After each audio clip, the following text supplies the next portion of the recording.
দামি কোনো মশলা ছাড়া ঘরোয়া স্টাইলে ঈদ স্পেশাল আয়োজনে আজ আপনাদের তৈরি করে দেখাবো কালো ভুনা। তবে বলে রাখি, এটা চট্টগ্রামের ঐতিহ্যবাহী অথেন্টিক কালো ভুনা না।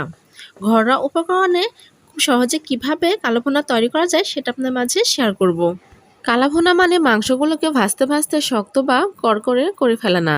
নামটা কালো হলেও ভিতরে সফট এবং জুস থাকবে। আর কালো ভুনা রান্না করতে হয় অনেকটা কষিয়ে বা ভুনা মাংসের মতো। তবে বিভিন্ন মশলা ব্যবহার করার কারণে, রান্নার প্রসেস আর মশলা দেওয়ার কারণে এমনিতেই কালার চলে আসবে। আসসালামু আলাইকুম everyone, welcome back to my channel Sadika ছাড়া কুকিং। কালো ভুনা তৈরি করার জন্য এখানে আমি 1 কেজি গরুর মাংস নিয়েছি।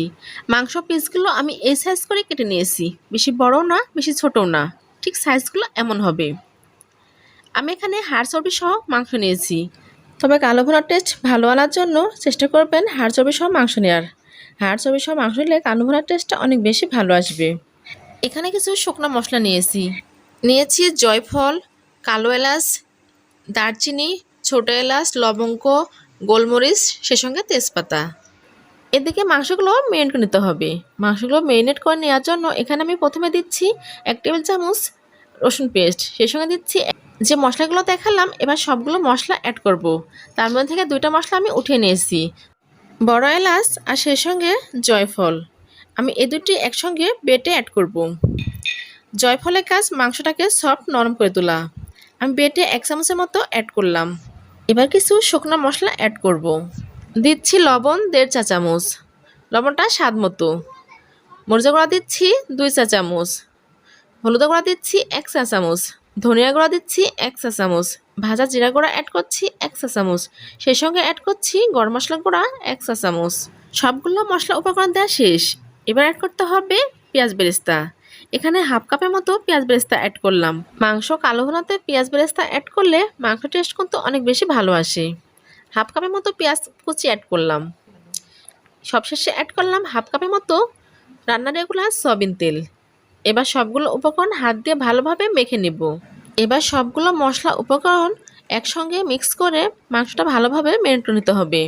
আমি হাত দিয়ে একটু সময় নিয়ে মাংসগুলো ভালোভাবে মেরিনেট করে নিলাম। এবার 1 ঘন্টার জন্য মাংসগুলো রেস্টে রেখে দেবো। আপনাদের হাতে যদি সময় কম থাকে তাহলে আপনার আধা ঘন্টা রেখে দিলেও হবে। 1 ঘন্টা পর ফিরে আসলাম মাংসগুলো রান্না করার জন্য। মেরিনেট করা মাংসগুলো ঠিক এভাবে নেড়ে চেড়ে আমি 5 মিনিটের মতো মাংসগুলো ভালোভাবে কষিয়ে নিব। আর এই পর্যায়ে চুলার আঁচ আমি হাই হিটে রেখে মাংসগুলো ভালোভাবে কষিয়ে নিচ্ছি।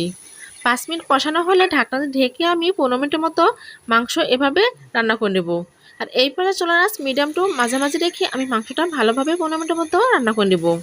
15 মিনিট পর ঢাকনা উঠিয়ে মাংসটা আবারও নেড়ে চেড়ে মিশিয়ে নিতে হবে। এই পর্যায়ে কোনো পানি অ্যাড করে নাই। মাংস থেকে যে পানি বের হয়েছে সে পানি দিয়ে মাংসটা অনেকটাই সিদ্ধ হয়ে আসবে। নেড়ে চেড়ে ভালোভাবে আবারও মিশিয়ে নিচ্ছি। 2 থেকে 3 মিনিটের মতো মাংসটা এভাবে নেড়ে চেড়ে কষিয়ে নিলাম। এই পর্যায়ে ঢাকনা দিয়ে ঢেকে 30 মিনিটের মতো রান্না করব। এই পর্যায়ে চুলার আঁচ লো হিটে রেখে আমি 30 মিনিট রান্না করলাম। 30 মিনিট পর ঢাকনা উঠিয়ে মাংসটা আবারও নেড়ে চেড়ে মিশিয়ে নিতে হবে। এর মাঝে আমি 2 থেকে 3 বার ঢাকনা উঠিয়ে মাংসটা ভালোভাবে নেড়ে চেড়ে মিশিয়ে নিয়েছিলাম। 30 মিনিট ঢাকনা দিয়ে ঢেকে রান্না করার জন্য মাংস থেকে যে পানি বের হয়েছিল সে পানিগুলো টেনে গেছে। আর মাংসটা অনেকটাই কুক হয়ে আসছে। দেখে বুঝতে পারছেন মাংসগুলো অনেকটা লোভনীয় হয়েছে। এই পর্যায়ে নেড়েচেড়ে মাংসগুলো আরও 6 থেকে 7 মিনিট এভাবে কষিয়ে নেব। আমি এই পর্যায়ে কিছু গরম পানি অ্যাড করব। প্রথমে অল্প পরিমাণ পানি অ্যাড করে এভাবে নেড়েচেড়ে কষিয়ে নেব।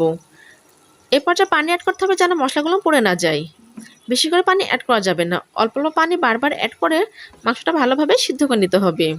এভাবে বারে বারে পানি অ্যাড করে মাংসটা রান্না করলে মাংস কালারটা অনেক সুন্দর আসবে। আর সেই সঙ্গে মাংসটা অনেক সুন্দরভাবে কুকও হবে।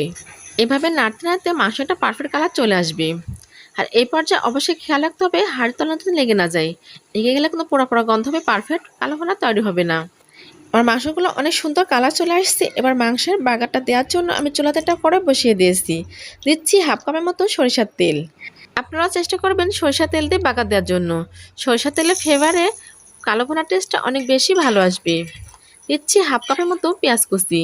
নেড়ে চেড়ে 30 থেকে 40 সেকেন্ডের মতো পেঁয়াজ কুচিগুলো ভেজে নিলাম। এই পর্যায়ে অ্যাড করলাম 5-6টা আস্ত শুকনো মরিচ। নেড়ে চেড়ে পেঁয়াজের সঙ্গে বেশ কিছুক্ষণ ভেজে নিলাম। সবশেষে অ্যাড করব আদা কুচি।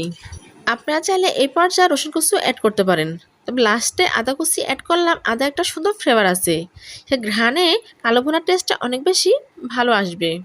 আদা কুচি দেওয়ার পর পেঁয়াজটা বেশি আর ভাজবো না, বেশি ভাজতে গেলে আদা ফ্লেভারটা নষ্ট হয়ে যাবে। আমার পেঁয়াজের ফোড়নটা রেডি। এবার গরম ফোড়নটা মাংসের মধ্যে ঢেলে দিলাম, দিয়ে নেড়েচেড়ে মিশিয়ে নিতে হবে। আর এখানে পেঁয়াজগুলো আমি বেশি ব্রাউন কালার করে ভাজি নাই, একটু কাঁচা কাঁচা করে রেখে দিয়েছি। নেড়েচেড়ে ভালোভাবে মিশিয়ে নিলাম। 2 থেকে 3 মিনিট মাংসটা রান্নার পর এই পর্যায়ে অ্যাড করছি 1/4 চামচ গরম মশলা গুঁড়া। আমি এখানে লাস্টে গরম মশলা গুঁড়া অ্যাড করলাম। মাংস রান্নার শেষে যদি গরম মশলা গুঁড়া অ্যাড করা হয় তাহলে মাংসের টেস্ট দ্বিগুণ বেড়ে যায়। নেড়ে মিশিয়ে নিলে তৈরি হয়ে যাবে আমাদের আজকের গরুর মাংসের কালো ভুনা। আপনারা বাসায় খুব সহজে অল্প উপকরণ দিয়ে ঘরোয়া পদ্ধতিতে ঠিক এভাবে কালো ভুনা তৈরি করে নিতে পারবেন। আর খেতে কিন্তু দুর্দান্ত লাগবে। রুটি পরোটা গরম ভাতের সাথে একদম জমে যাবে। ঘরোয়া মশলা দিয়ে খুব সহজে যদি আমরা এমন কালো ভুনা বাসায় রান্না করতে পারি তাহলে নামি দামি হোটেলে আর যাওয়ার কোনো প্রয়োজন নেই। আমরা বাসায় এমন মাংস কালো ভুনাটা রান্না করে খেতে পারি। আর ঈদ উপলক্ষে যদি আমরা ঈদের দিন এমন মজা কালো ভুনা রান্না করে থাকি তাহলে তো আমাদের ঈদটা আরও স্পেশাল হয়ে যাবে। আশা করছি আমার আজকের রেসিপি যদি ভালো লাগে তাহলে লাইক কমেন্ট শেয়ার এবং সাবস্ক্রাইব করবেন। সাবস্ক্রাইব করে আমার চ্যানেলের সঙ্গে থাকবেন, আমি যেন আপনাদের মাঝে এমন মজার মজার রেসিপি নিয়ে হাজির হতে পারি। আর মাংসগুলো কতটা সফট নরম হয়েছে আপনারা নিজেরা দেখে বুঝতে পারবেন। আমি দেখিয়ে দিচ্ছি, দেখে তো বুঝতে পারলেন কতটা নরম সফট হয়েছে।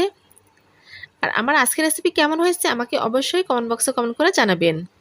সবাই ভালো থাকবেন, সুস্থ থাকবেন, সবার সুস্বাস্থ্য কামনা করে আজকের মতো বিদায় নিচ্ছি। আবারও হাজির হয়ে যাবো নতুন কোনো রেসিপি নিয়ে। আল্লাহ হাফেজ।